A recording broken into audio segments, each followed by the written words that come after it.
I did a report on King Tut when I was a kid. And that's the episode, guys. We're going to see you next time.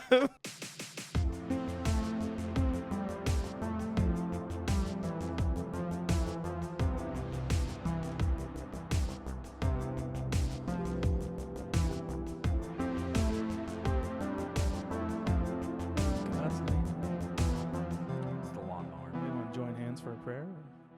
Well, hello there, and welcome to a brand new episode of the Confused Breakfast Podcast. Do you remember the pure joy of a trip to the video rental store as a kid? Yep. The excitement of walking down the aisles, browsing the names and the artwork, and finally deciding on the movie you were going to take home with you.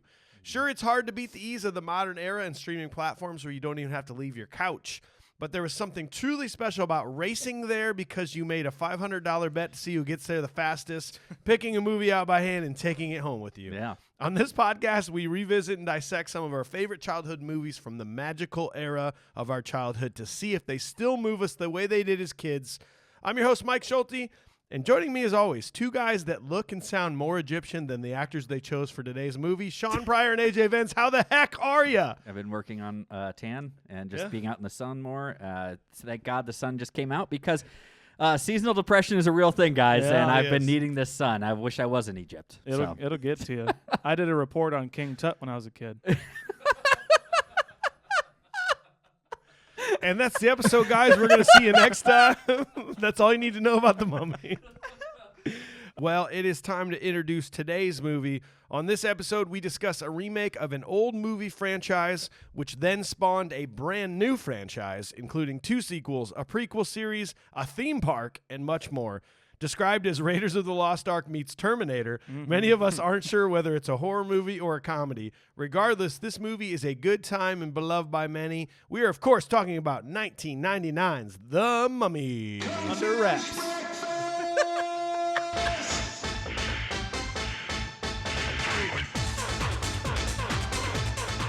And unlike last week, I actually did my job, and I wrote down where you can find The Mummy. Okay. You can go to HBO Max, which has seriously been the savior of this podcast. I think so. For weeks. Every movie we've done has been on HBO Max. Yeah. Just get it. Just go out and get it. Yep. Just go get it. You can watch The Mummy for free there. Otherwise, probably buy it on Amazon. Do whatever you want to do. Yeah. Sign up for another frickin' subscription that you have to do through Amazon, to do Paramount, to do HBO. No. So that you'll never be able to cancel it. Go get Mubi or Tubi or whatever's out there. Or some Gooby. stupid thing called Shudder that only plays scary God, movies. it's amazing. It's the worst thing I've ever heard. I bet Demonite is on there. Yeah.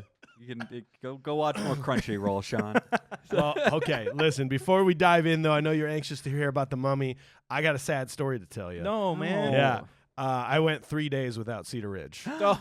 Oh Can my you God. believe it? Oh my God. I was just in California. Thank you, sir. I was just in California. My band played a private show out there. And first of all, American Airlines does not serve alcohol. They still haven't. Go to hell. Since COVID started, they refuse to sell alcohol on their plane. Oh my God. So I'm sitting next to a guy that pulls out some little mini bottles. He's like, He had some shooters. yeah, but he had like Jack Daniels, and I was like, fine. I need something to get me through. And it's like the little itty bitty planes to where I felt like I'm not like producer Jeremy, like 7 foot tall, but I still feel like. And you're wearing a mask, you're like breathing in just CO2, and you can't. And the same guy that gave me Jack was just dropping fart bombs. But anyway, then we get to California and we're can't say bomb on a plane. you can now. It's totally fine. Okay. Just keep your mask on. Oh, gotcha.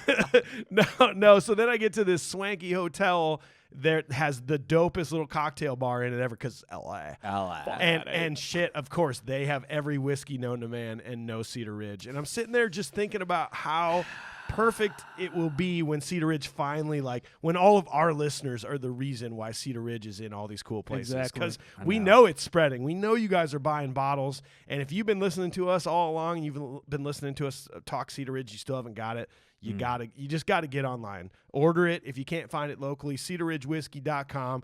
I mean, come on, you can get their flagship bourbon. The quintessential single malt is what I was really hoping for when I was out there. Just felt kind of LA, you know. The Slipknot, all their stuff with Slipknot, the collaborations, we just love it, and we hope you will try it too. They've been a sponsor of us for a long time, so please keep sharing the word Cedar Ridge Whiskey. Get a bottle, you won't be disappointed. Hell yeah. Let's do this. Send us a shot, by the way. Send us a shot of you taking a shot. Yeah. All right, so you know how we do this. In order to properly dissect and review this movie with a modern eye, we must first discuss it with pure nostalgia. So, AJ, we're going to start with you. You kind of presented these picks to the Patreon, hoping they would pick this one. Tell us about the first time you saw it and what your memories were. Posture up, bro. I'll tell you something, okay? Shit. You know, this was like right at the age where I was too young to go see these PG-13 movies in theaters and stuff. I couldn't go with like my brother, and my parents weren't going to take me. They had better things to do than watch a movie like this, right? And so, but my brother Bob was always, he would go and see these movies, and then he would literally like almost read them back to me. He would tell me about them and the lines and the little quips and the things that the characters do, and makes it even more scary. Yeah, and he just kind of building it up for me and stuff until I finally got to see it. That it came out on that we could go rent it, and we finally went and rented it, and it was me and my brother Bob watching this, and I it's one of the few movies that I'm like, oh, this just creeps me out, but I could not stop watching it. Yeah. And so I was really, really enthralled with this movie. That being said, it was pretty darn spooky, but Brendan Fraser and Rachel Weisz just really made up for all that for me. Nice. So if I was going to give this the nostalgic rating that I do believe it deserves, I think it is a 7.999999. Wow. 7.99999. Okay, I got it in there. Shaun, what about you? Continue. I remember like the commercials for this movie coming out as a kid, and I remember seeing like when they put movie times in the newspapers, and you could like call and get show times and stuff like that. I remember seeing the ad for this, and the poster is just extremely scary. The sand mummy thing on the cover, and I was just like, I think I need to see that, but I was like also kind of scared of it. Yeah. So my dad called up the movie theaters like, what time's it playing? We're gonna go. I gotta take this son of a bitch. Get him. Fucking. Like I said, I got better things to do, but distract him somehow. So I think he took my brother and I to the theater, and I saw it in the theater, and I honestly don't remember the experience at all. Jeez. But like I know I saw it there, but I mostly remember it like on DVD. Like this is one of the movies that like I think one of the first ones that like put the making of on the DVDs, cool. like a very special extensive features and stuff. Yeah, Wow. and so I got really into that. And I had such a good time with it. I would have to say back then as a kid, I'm just like, yeah, that was fun. I like it. This is a 6. 6. Sixer for Shaun. I was very fascinated with Egyptian culture. Like I think I did a report on like King Tut or something like that, like we just said. And it's a very fascinating thing, but it's also a spooky thing, right? Yeah. And then like I think I remember watching the intro of this movie and being like, I'm out.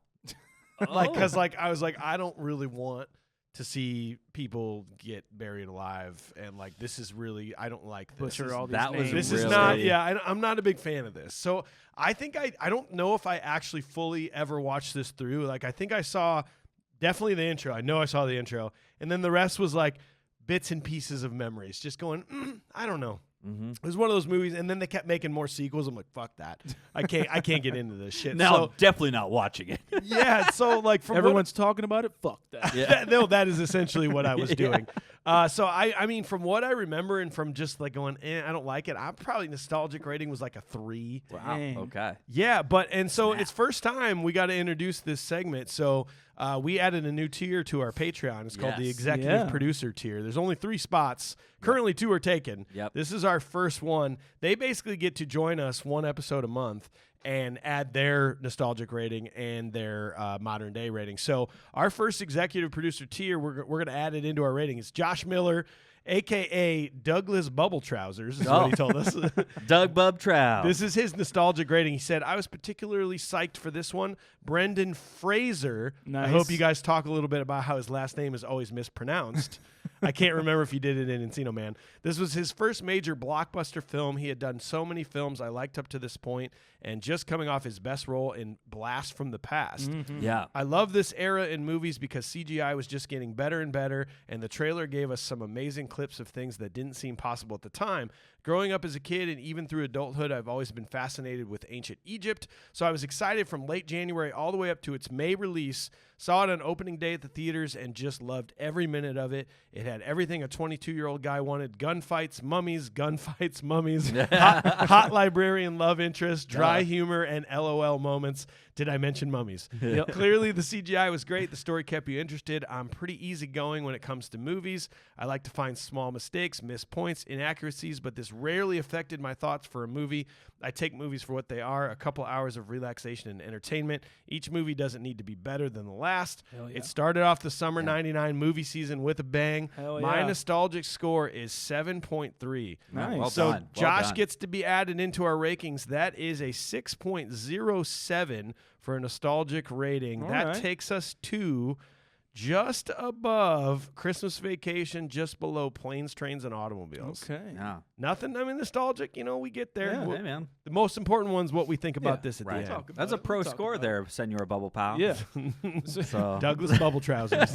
Bubble pants. So we'll see I what like he thinks that. about it for the ranking at the end here. But next, we like to lock down all the pertinent, important details no. of the movie. Shaun, you better have your Felix Gray glasses on. Let's get this thing going. All right, here we go.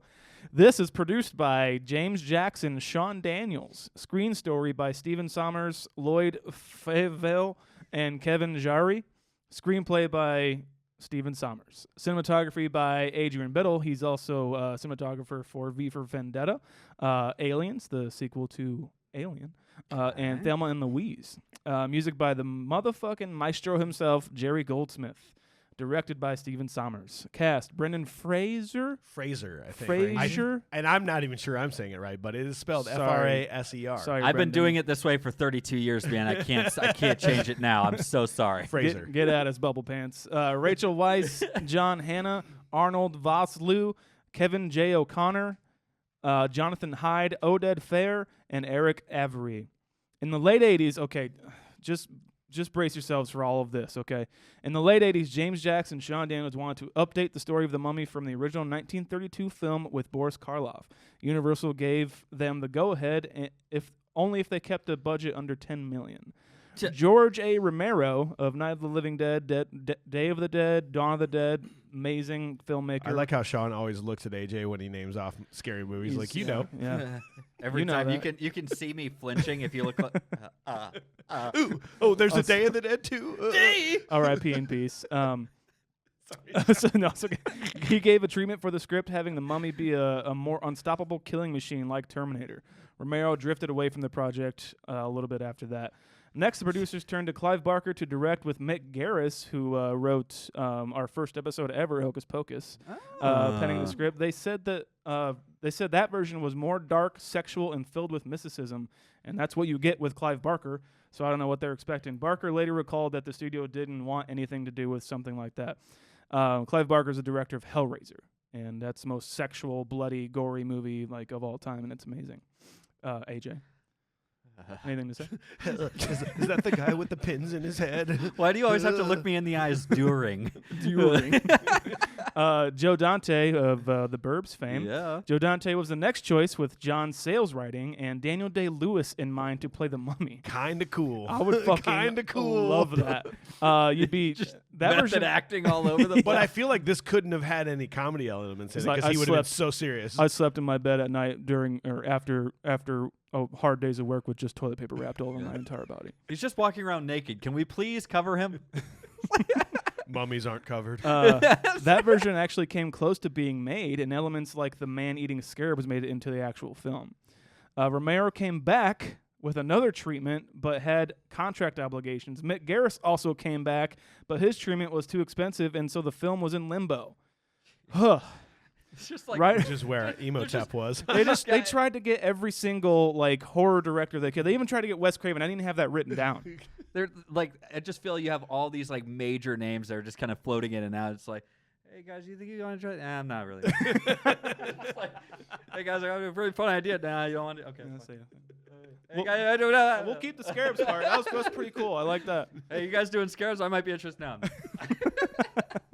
Writer Kevin Jari still determined to make this damn thing for Stephen Sommers on board to direct and write along with Jari, pitching the film as more of an Indiana Jones meets Jason and the Argonauts kind of film. Universal liked the script so much that they approved the concept and increased the budget. Brad Pitt, Matt Damon, Ben Affleck, Leo DiCaprio, and Tom Cruise were all considered for the part of Rick, but could not fit the role into their schedules. I think they all would have worked. Yeah. Tom Cruise did it later. Yeah, he with the he remake, got to do it. with the horrible, stupid remake. Seeing the success of George of the Jungle, which Stephen Sommers also directed, the filmmakers set their sights on Brendan Fraser, who thought they thought we don't even know if it's right. Okay, they thought fit the Errol Flynn swashbuckling character that Rick was to a T. Rachel Weisz auditioned several times before getting the part, and John Hannah was picked for the role, even though not being known for his comedic chops. Director Sommers said in an interview, "I have no idea why I cast him. Just I don't know. I guess he's in the movie though." It's like he just showed up and he just never left. I was looking for anything with Rachel Weisz if there was like any other actors. She was the first one, and that's the only one they saw. They just kept her on the line, thinking, "We'll let you know. Yeah. We'll let you know." We don't know who's directing yet, to be honest. Filming began May 4th, 1998, and lasted 17 weeks. Filming took place in Marrakesh, Morocco, and at Shepperton Studios for most of the interior shots. The filmmakers spent $17 million on the special effects alone, employing ILM to do most of the CGI effects. ILM is Industrial Light and Magic, mostly known for Star Wars and most of everything that you like about CGI. Okay. Jurassic Park. The Mummy was released on May 4th, 1999, right up against The Phantom Menace, and grossed $43 million on its opening weekend and would go on to make $416.4 million worldwide. Not too shabby. Not too shabs, dude. Kind of fun. Yeah, Wow. I think they pushed the release back or forward just so they didn't have to contend with The Phantom Menace because they knew. Yeah, of course. So I couldn't find like an exact date. I just kind of did the math, I guess, when Phantom Menace came out. But it said that it was beating Phantom Menace like the first weekend, and then Phantom Menace gained momentum and going. Yeah. Makes sense. Well, next we like to do some research and talk about critical ratings and reviews. That's what AJ does. What do you got, man? I'm excited about this one. Okay, so I guess we always have to start in a place that you guys already know it's going to be. It's called the Tomato Meter! Oh. But not really. Oh, okay. But it's also, that's fresh. Ooh, it's not that either. We'll work on it. So 61% on the Tomato Meter. Okay. All right. So if you're 61% Tomato Meter, audiences liked it a little bit better at 75%. Okay. I like that. You move it. You want to do 61% here on all the movies we've done. That is right above Monster Squad, right below Uncle Buck for critical reviews. Oh, wow. Okay. So it's some good company. Decent company right there. I'm all right with Yeah. that. I'd say so. That's fine. IMDb, they hit it at 7.1. All right. 7.1. That 7.1. ranking will take us to just above Bill and Ted, just below GoldenEye. Huh. GoldenEye. Just like every other movie ever made, just sitting right in the sevens. Right in the pocket. Just can't get out of there. Nope. Can't do it. How about a few of the critical reviews here? The New York Post. Cheerful, slightly cheesy entertainment that uses the latest special effects techniques to breathe life into a venerable film tradition. I don't know what venerable means. I'm going to be honest with you. Not vulnerable, but venerable. Huh. I decided to read that one. Jeremy, check that out for us. Jeremy, why don't you jump on that? Accorded of great deal of respect, especially because of age, wisdom, and character. So the mummy idea, I guess, There you right? go. Okay. Yes. Okay. Fine. Fine, whatever. A little bit of an excerpt from Raj. Ooh, you know words. Words. I'm good at them. I write movie reviews. Roger Ebert, Chicago Sun-Times, 75 out of 100. I'm guessing that's like a 4 out of a 5, you know. There is hardly a thing I can say in its favor, except that I was cheered by nearly every minute of it. I cannot argue for the script, the direction, the acting, or even the mummy, but I can say that I was not bored. Okay. It's just a little blip there from old Raj. All right, Raj. That's all we got there. Moving right on down the line. I like this. This is like what I imagine. You know, that's like they pop up. It's like 4 out of 5 stars from Roger Ebert, and it's just like the Chicago Sun-Times called it. I like this one from USA Today. Said a soulless spectacle. Oh. A soulless spectacle. A soulless Put that on the spectacle. poster. It's like, But yeah, they're all trying to get the perfect verbs in there to make it on the DVD and shit like that. The Dallas Observer said, even with so much in its favor, The Mummy seems to fall all too easily. If only generating a soul for the film itself were so easy. Oh, good play on that. All right. Well done. I had to look up some 1-star stuff on this, and usually Google doesn't disappoint. Okay. I imagine people like watch the movie and like, where do I write a review for a movie? I'll just write it into Google. I'll type it into the search bar in Google. Exactly. And Google just takes it and makes it into a review. Just like, okay, throw it away. It's like when your grandma is trying to talk to you on Facebook, but she just makes it a status update. She's like, she's searching for your name, and it's just a stat. And then signs it at the Yeah. bottom too, like it was Grandma. a letter. Get some milk before you come home, Grandma. We fucking know it's you, Grandma. Also, that's your status. There's a couple in here, but I just like this one honestly the most. This was actually from Mario. Yeah, that's right. The video game character. It's a him. It's a him. It's 10 months ago too. 1 star. The mummy is so scary for me because when the mummy kills people, they become bones, and it's scary how they get eaten by the bugs. So scary. I give it 1 star. Some people, it's important to note, some people view scary as not a good thing. It's bad. It's a bad thing if you do that. Okay. I hope he has more reviews. Yeah. Can you follow these people and see if they made reviews for other movies? Oh, damn, you That'd be should. amazing. Click on their profile. That's Oh, a gold mine. I right? think start I have saving to. them. I'm going to start saving them like we Let's do go- Raj. Raj, let's go to Mario. Let's go over to Mario. All caps, no spaces. Wait, then we used to do Eric's bad movie reviews. Yeah, we and haven't stuff? done that in a while. Dude, I check him every movie. We're choosing too good a movie. Yeah, they're too good for his taste. He doesn't want to bash them. How about this one? This is 3 out of 10 stars. Deliver me from this unspeakable horror of a movie. This movie was a big disappointment after anxiously awaiting its arrival at the video store this year. No more Brendan Fraser Good job. movies for us. I'd rather just go get wrapped up and buried alive. The writing and the jokes were pretty worthless too. All right. Cool. This is a 4 out of 10. Not great, but still entertaining. Oh boy, here we go again. Now, I'd like to also note that these are from, I tried to find ones that were close to the time.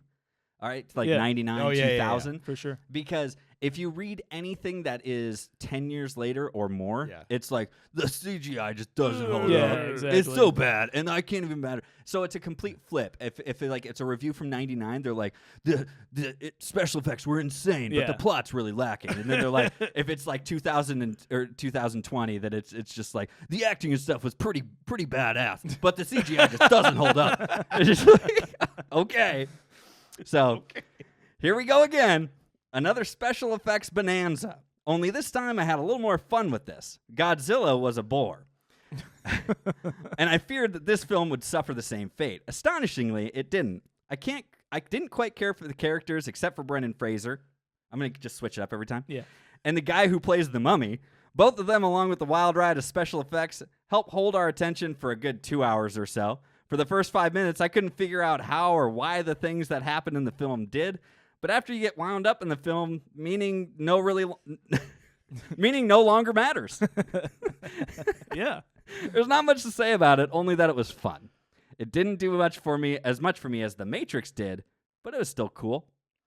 It's interesting to think that this movie came out at the same time The Matrix did. Yes, it 99 did. is a huge year. Yeah, and Yeah. that's why I Can't be wanted to underestimated. really include that one, because not only did they mention Godzilla, but they also mention The Matrix. Yeah.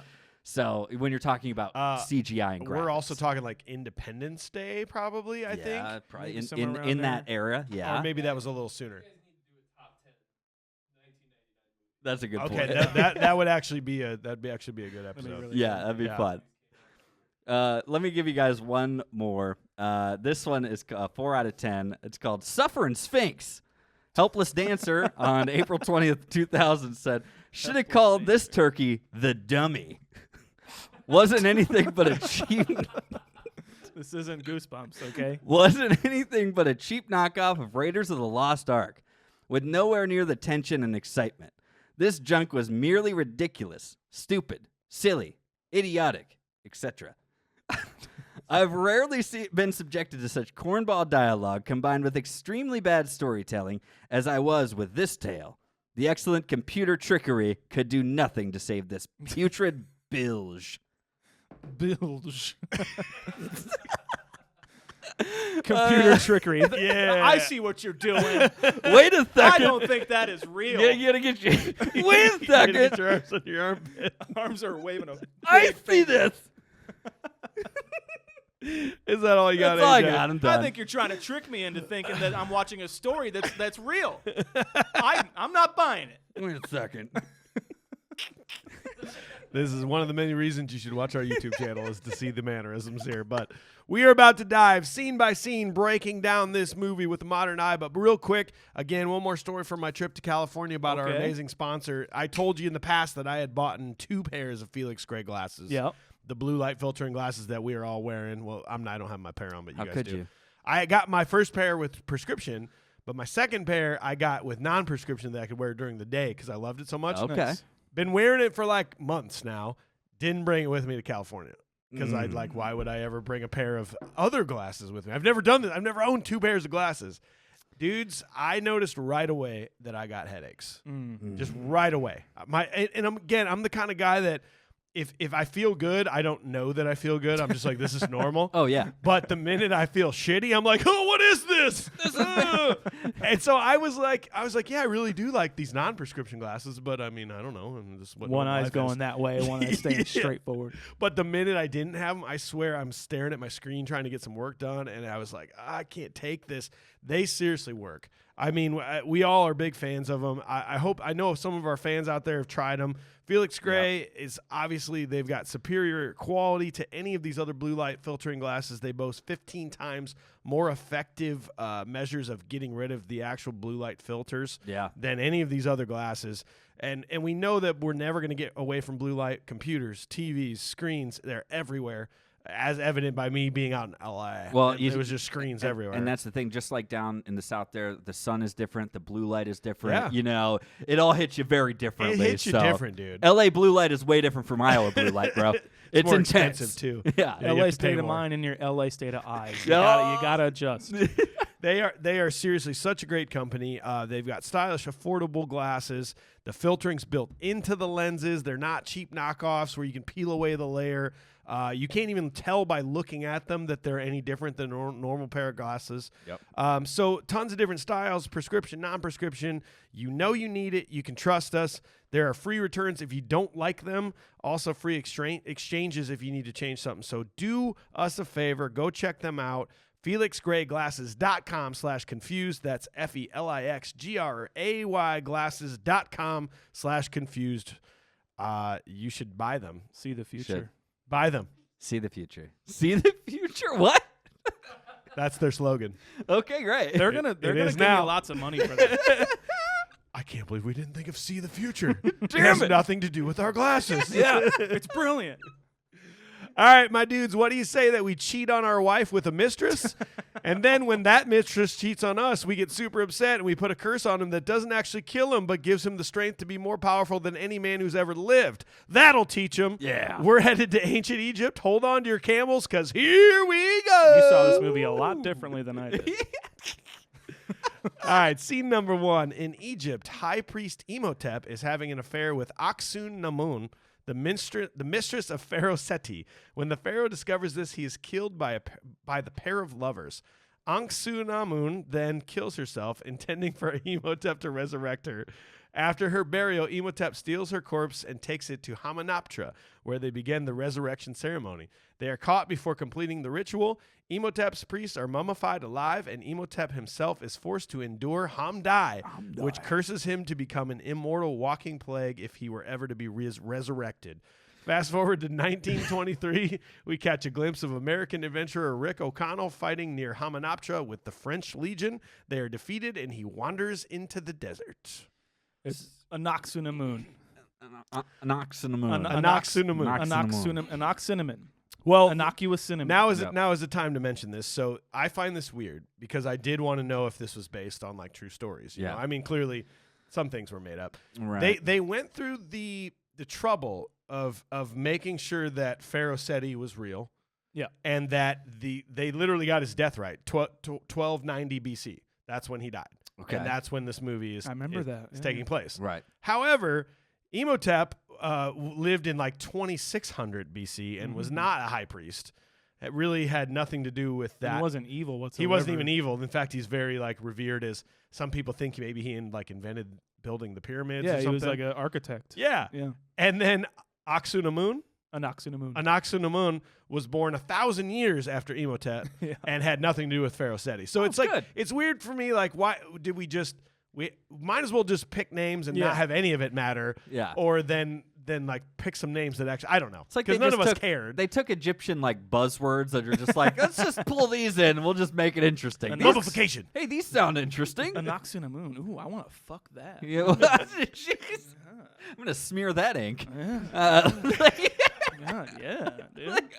Like, whoa. But again, at the same time, it's like, why not just put him to death?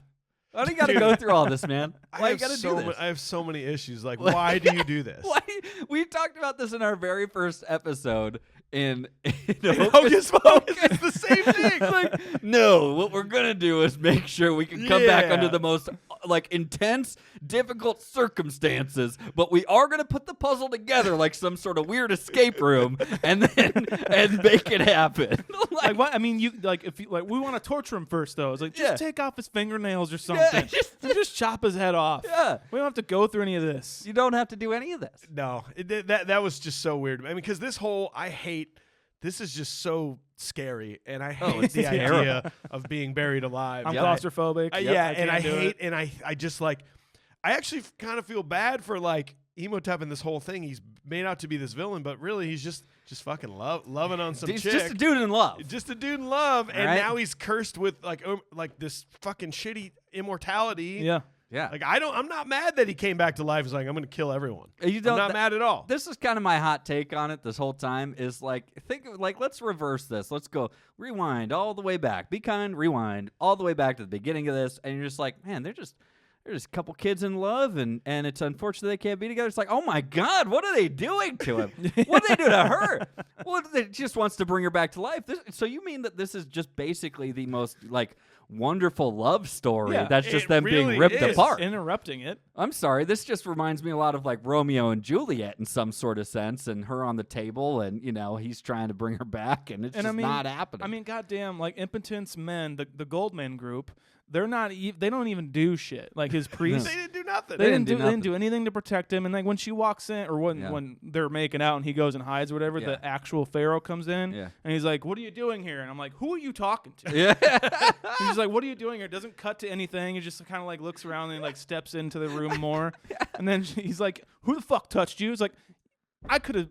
I'm a little bit stumbly bumbly. Like I could have rubbed up against something. She didn't even attempt to be like, yeah, I brushed up against something. I was like, she got a little clumsy while she was applying my ink today. Yeah.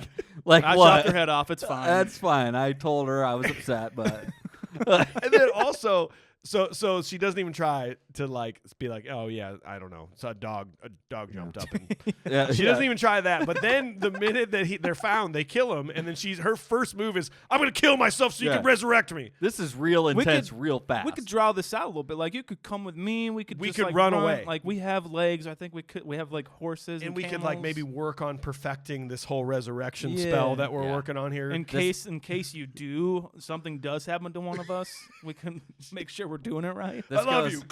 This goes from 0 to Days of Our Egyptian Lives real fast.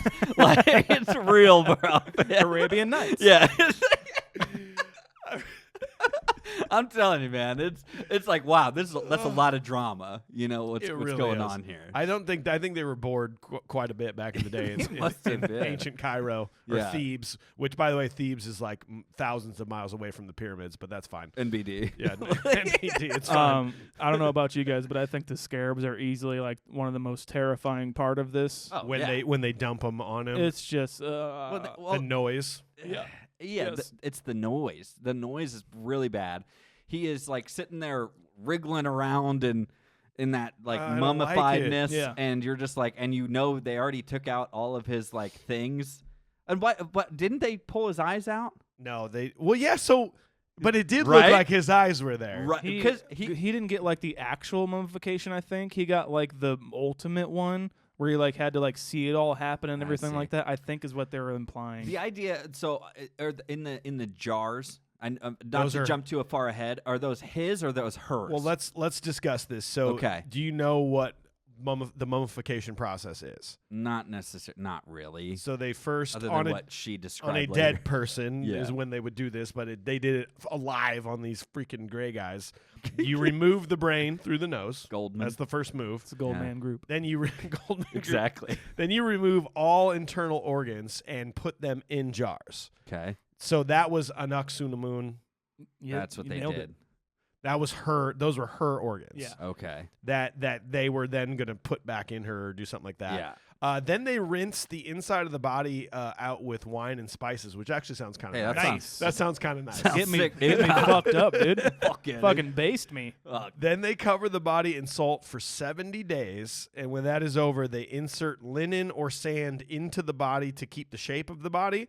Then they wrap it and place it in the sarcophagus. So they're just like kind of perfecting their smoke technique. Yeah. With, like, Really with, is what like, they're doing. with like good meats and everything like that. That's what like, they were perfecting. You could, is that just like a recipe you I found? think it is. I think Wine it and is. spices, dude. Wine, That's the key. spices, Let salt. it age for a little bit. Like, I feel like they're just making beef jerky. Once you cook it, you just want to like air it for a little bit, let the air kind of Yeah. cook it a little bit more. You Yeah, know, yeah. like get it real nice. This and is how plump. they learn to dry age steaks. Yeah. This is what they did.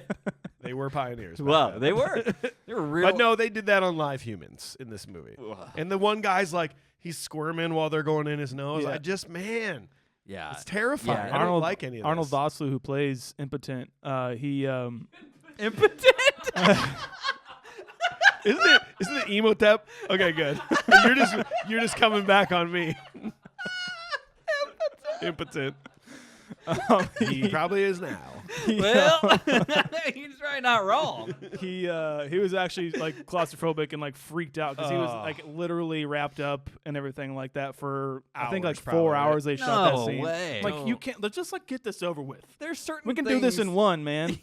You got the take because I'm squirming and I'm Yeah. terrified. I know it looks good. I know it looks real because it is. Okay. Yeah, no, that's messed up, man. And then they throw the bucket of scarabs on there, and then they lock And they him shut away. it and lock it. And it's we'll get to it later when they open it up. But yeah, now. Are we moving on then to kind of more present day, or are we hold on a still, second. still Okay. getting I in? also do want to point out that this is our second movie in a row where a Okay. powerful man had a mistress, but the mistress had a lover. The powerful man found out and ordered the lover to be killed. Oh yeah. Kind of the same thing. Batman. Yeah. did This. Yeah. Oh. Some Jack. What's it? Jack what's his name? Palance. Napier. Yeah. yeah. Palance. Napier. and Palance. Palance. Jack Pants. No, I think you're absolutely right though. I think that's a terrible business model of what they decided to do right Yeah. there. They're like, let's keep him alive Yep. with the possibility of him just ruining. Is this more of like a global warming thing where you're like, I don't care what my kids have to deal with. Like, Yeah, I'm gonna be alive. That's really like Turn me into 3,000 jerky, years. dude. Who gives a fuck? Like, Whatever. hopefully he comes back. I don't care. They'll at that figure point. it out. It's fine. Stuff me with wine and salt. I don't give a fuck what happens. So why is Rick in this like regime thing? I mean, like, I guess we can like just infer and like not give a fuck really, but what did that throw you guys off? Why is an American apparently the second in command of the French Legion? In the French Legion, yeah. Like, I don't know. They just kind of go to it. It's also, like a reverse Jean-Claude Van Damme situation here. It's like kind of strange, to be honest. Also, even though it said that this is now 1923 or something like that, even though I read it with my own eyes, I still never thought that this was actually 1923 until I was writing I was reading the scenes so I could break it down into 5 scenes. I was like, no, that can't be right. 1923? When was that part? When did it get to modern Didn't it come out in 1999? I didn't ever grasp the fact that it was supposed to be back then. Yeah. And like, what was the point of that? Why was it supposed to be in that period of time? In my opinion, I think it does offer like I mean, like cell phones weren't really prominent in '99, I guess, but like it takes away all of that. It takes away like it makes it so they don't have any outs of that. You know what I'm saying? Yeah. Like if you modernize something so much, like if you like make a horror movie, just like, well, they can just call 911. It's like, well, they couldn't back then. They didn't have cell phones. Okay, that's especially true. like archaeological discoveries being a big prominent thing at this time. Expeditions, traveling to Egypt and to and from Egypt is becoming more prominent at that time, and like especially for English, like British people too, and like I think that's part of it. Honestly, is like let's make it so it really looks like the old school archaeological dig. You know what I mean? That'll look fun rather than using computers and stuff. Yeah, I guess. What do you guys think about Benny? Goodbye, Benny. He said he has to say that like 4 times. I think he says it 3 times. 3 times in the movie. I don't know. Like, I never liked. This movie does a pretty good job of giving you a thought on who these characters are all going to be throughout the movie, and it doesn't really hold its cards too close. It's like, this guy's a fuck ass. Like, like I don't like him. He'll do anything for money, basically, or just to survive. I love how he bails or whatever, and then like the army's coming after him, and they kind of break the wall or whatever, and they come through, and eventually Rick is just like he's running towards the door. He's like, Benny, don't close that fucking door. He's like, well. And you were fucking on his ass about running in the first place, and you just went and did the same. Like, you could have just done that and been there with him. Like, he made the right move. He did make the right move. He ran. Like, that's what eventually happened. This is one of those moments that I remember my brother describing to me very vividly, of the idea of, like, he's talking to him, and then Benny just does the nope. It's out. It's a very funny moment. I do appreciate the little bits of comedy that are peppered in there, right? And you're right. He makes the right call. Yeah. He did the right thing. Like there's honor and then there's silliness. It's just like, let's fire our single shot guns at all these horse riders that are going to just literally trample us. Right. No, I'm good. Listen, I'm going to go jump in that temple where even more scary things might happen, but it's better not here. Yeah. I automatically like Brendan Fraser in this movie so much. Like, I think it's he's does the job so perfectly, and I really think this movie's fucking excellently directed. Like, this guy Stephen Sommers did the sequels, I think, and then he did like some Transformers sequels, just not so great movies after this, but I think we'll get to the rating or whatever, but I think he did such a good job with shooting this movie, because even this opening fight scene, there's a shot of like Rick O'Connell jumping over the camera when he's out of bullets or whatever, and then he like looks back, and perfectly on time when he looks back, 2 horses jump over the camera too. And I'm just like, damn, dude, like how. Like, to do those setups and everything like that is amazing. To know what you want and to make sure you get it right, so that in editing they can do what you've envisioned. Right. Right. It's cut together very well. Like you say, it's directed very well. It's a fun, intense action scene at this point. I think I enjoyed watching this scene very much. Yeah, and we'll get there, but literally almost every scene doesn't ever let up. And it's crazy. I'll set this up for you, so if we can stay scene by scene here. At this point of my rewatch, I'm going, oh great, they're adding in stupid humor. Cool. This is a comedy too. Weird. We just had the scariest scene ever, and now we're like laughing. And I also remember thinking about Brendan Fraser that I'm like, I don't like him in this.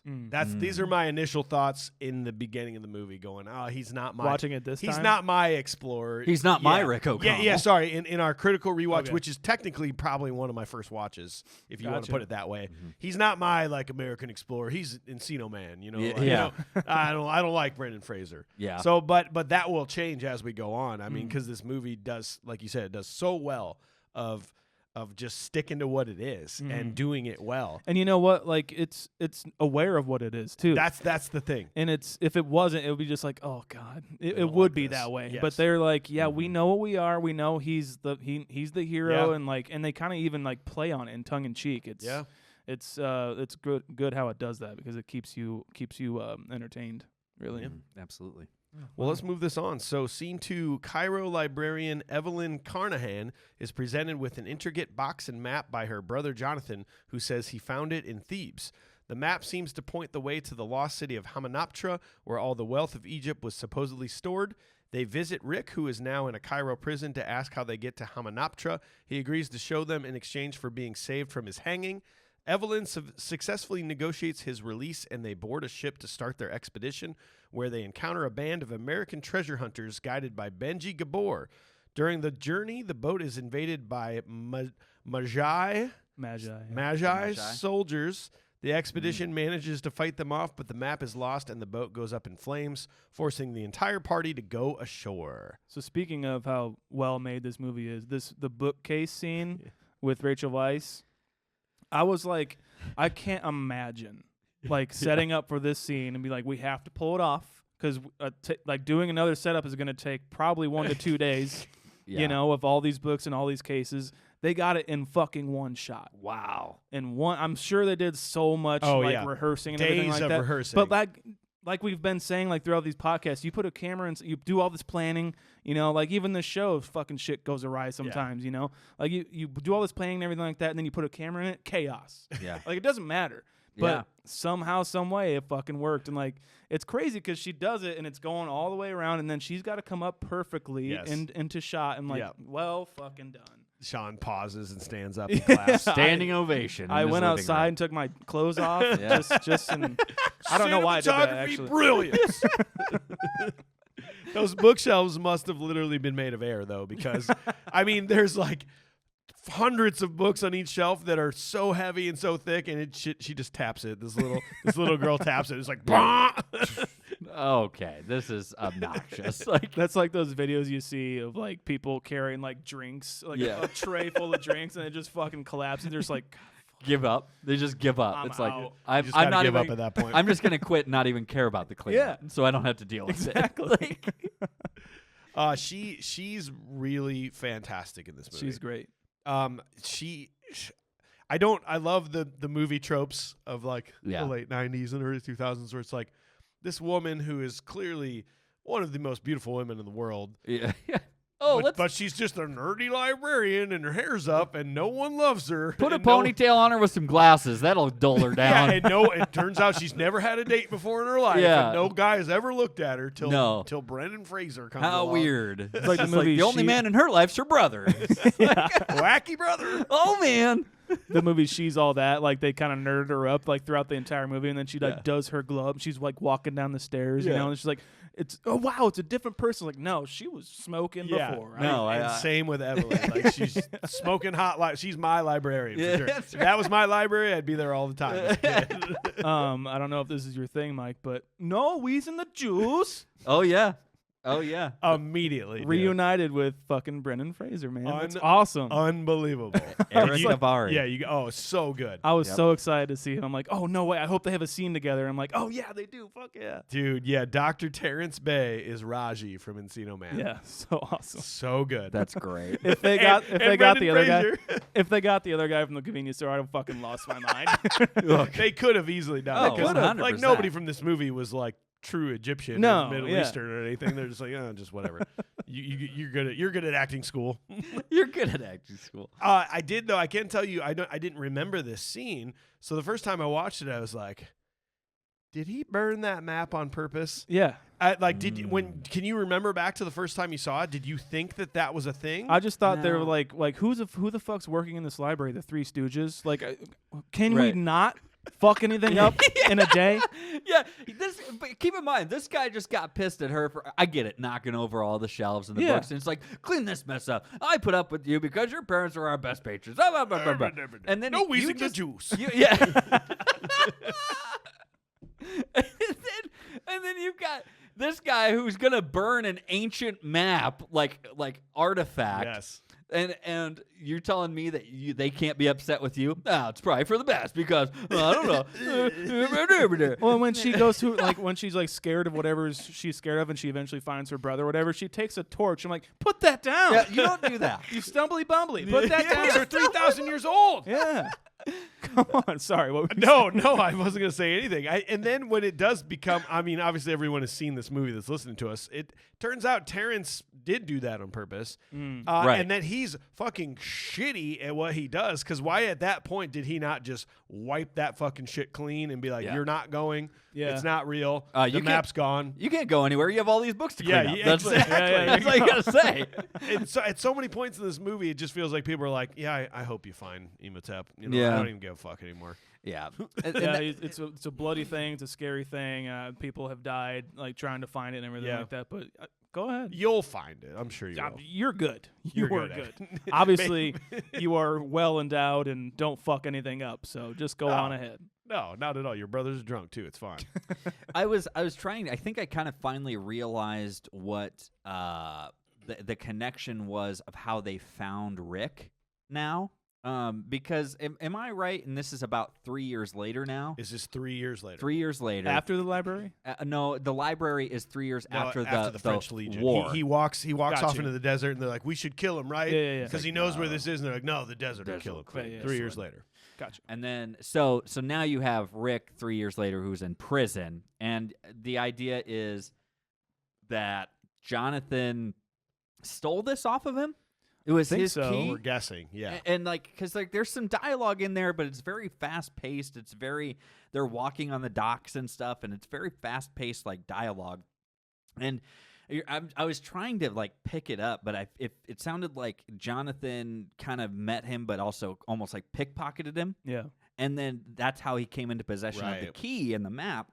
Because I think when he was explaining it to Evelyn, he said he swiped it from somebody or borrowed it because everyone says borrowed in this movie. Sorry, go ahead. No, yeah, but you're right, and I think that's kind of how it came around, and that's how Rick, and when he sees him in the prison, he's like, "Do I know you?" And he's like, I just have one of those faces, and he just bam, one of those most punchable faces. Are we gonna get into most punchable face yet? Because he's not my nomination. He's not mine either. I have my nomination. Well, if it's not Jonathan, then we do not. Okay, then we do not divulge yet. Yes. So then I will recollect myself. Then I do love this little interaction in between, because him as this prison and kind of the guy who knows what you need to know. I love it. And he's just later on we find out it's well, why did you kiss me? And he reaches through and kisses her and stuff through the bars. And he's just to get me out of here before he's put to death. And it's just it seemed like a good idea at the time. It's the last thing I was ever going to do. Yeah, so. I guess you're right. Who doesn't want to kiss a hot librarian every now and then? When I'm on a plane and there's turbulence and it's gonna go down, I'm like, which one of you? Which one? I'm kissing one of you. Who's going to be my first? I might. Thank you, Mike. Who's going to be my first and last? How do you do it? How do you do it? Do you do it like John? The only way I know how to do it is Daniel Lawrenson from Karate Kid. Yeah. So I hope you're ready for this.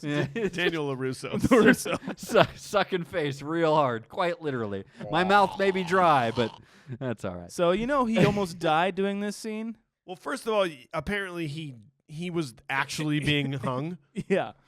What? So he did most of his stunts during this movie, and so he wanted to do this one. I mean, not the drop. Dude, but someone did that. That was real. Well, he did do the drop, but it's like a harness, It just harness. It looks so it would real. freak me out too. It looks so real. That fall. Yeah. So I think it was the insert shots of him just hanging there, because his neck didn't break.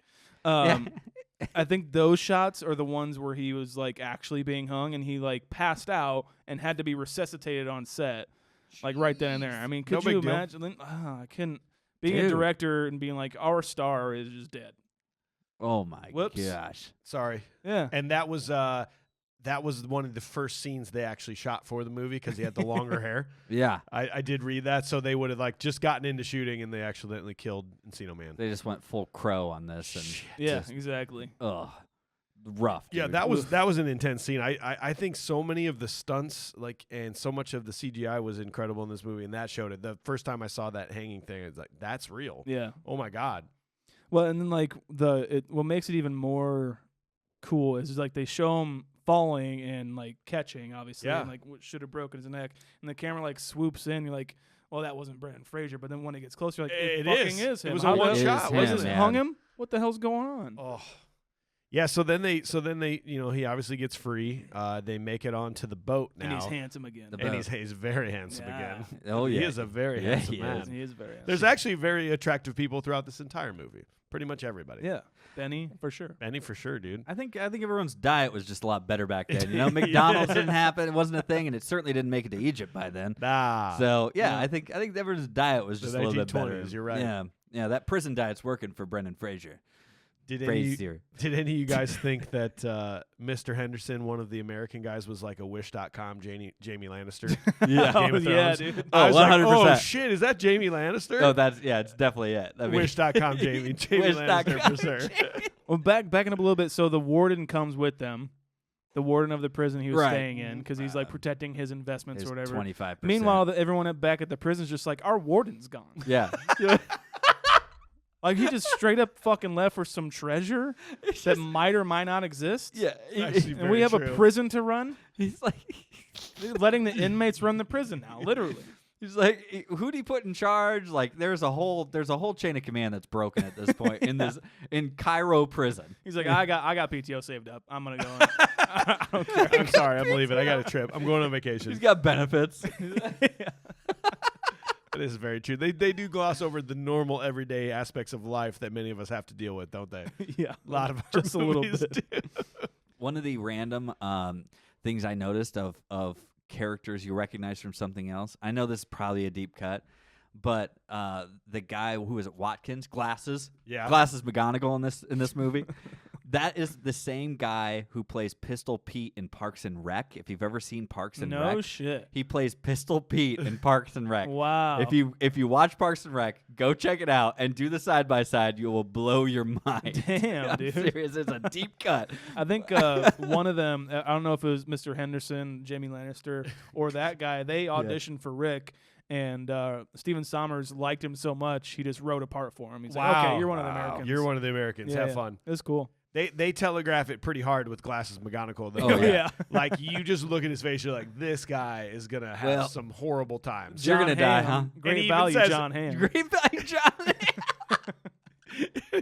He even says, too, like, without my glasses, I couldn't see anything in the entire world. The good thing I got them on my head. Thank you and for I telling won't us ever lose that. them. Appreciate you telling us that. Sure, it's important.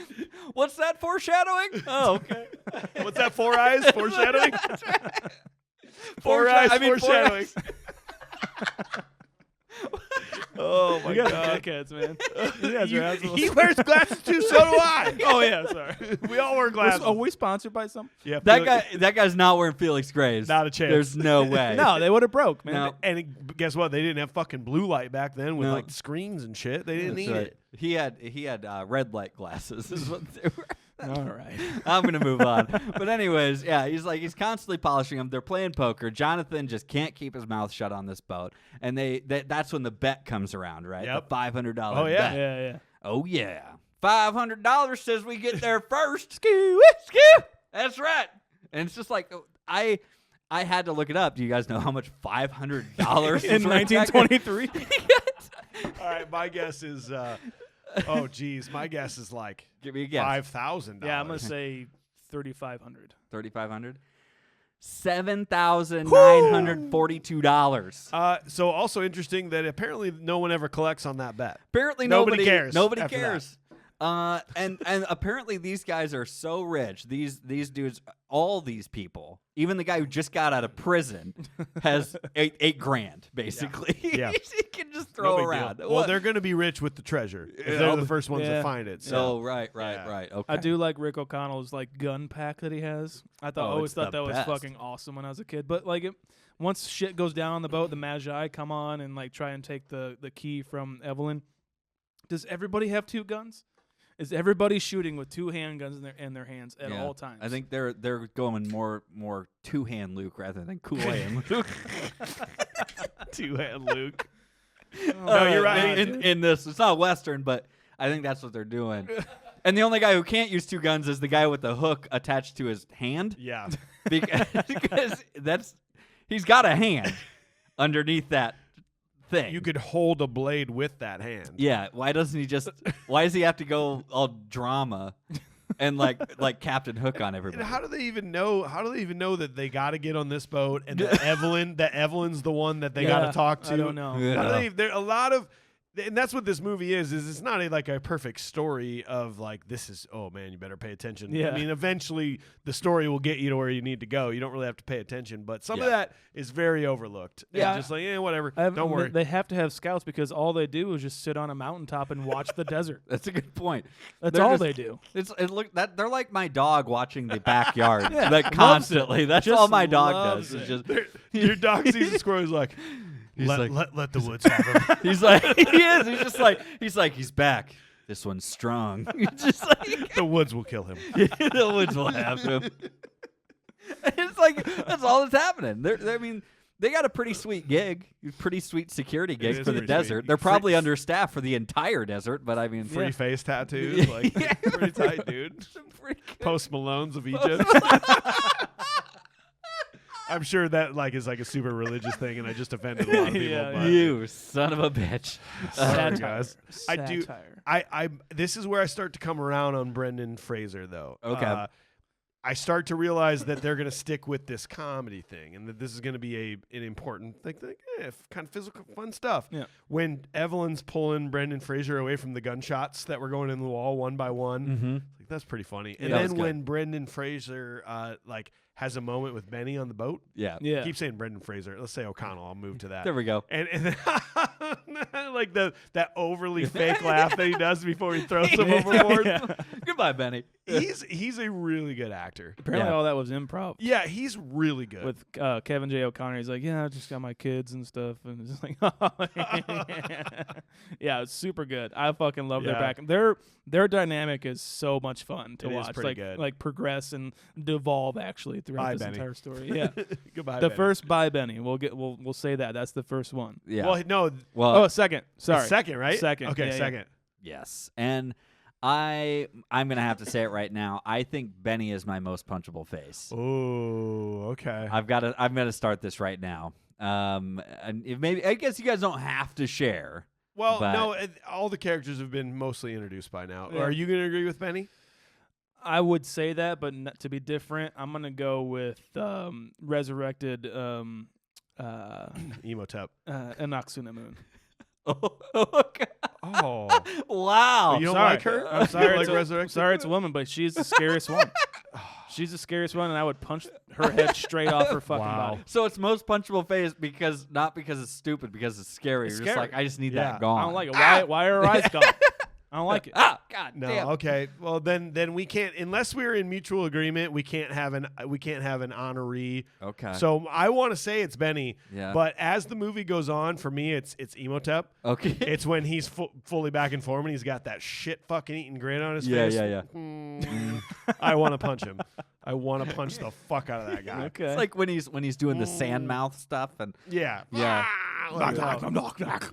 yeah. Jonathan Davis.